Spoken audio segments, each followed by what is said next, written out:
Один человек пострадал в результате столкновения двух иномарок. Авария произошла сегодня днем на улице Несмелого. По предварительной версии, водитель автомобиля Volkswagen Touareg, выезжая со второстепенной дороги, не убедился в безопасности своего маневра и протаранил Chevrolet Aveo.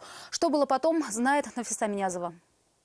На похороны ехали, а он нас не пропустил и нагло перед нами вылетел. Вот отсюда выехал. Да. Водитель Chevrolet Aveo был в подавленном состоянии. Рассказал, что в его машине находились еще 4 пассажира. Все ехали на похороны родственника, но без того грустный день омрачился еще больше.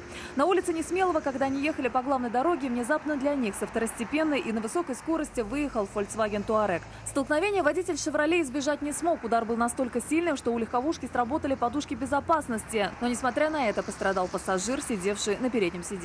У него в сердце кардиостимулятор, операцию недавно делали. Вот он стукнулся, и ему плохо стало. Пострадавшего мужчину экстренно госпитализировали в больницу. Водитель внедорожника свою вину признавать не спешил и приезду нашей съемочной группы был также не рад. Мужчина всячески пытался препятствовать съемке, но недолго, поскольку надо было объяснять автоинспекторам подробности столкновения. Нафиса Минязова, Ильнар Хатыпов, вызов 112.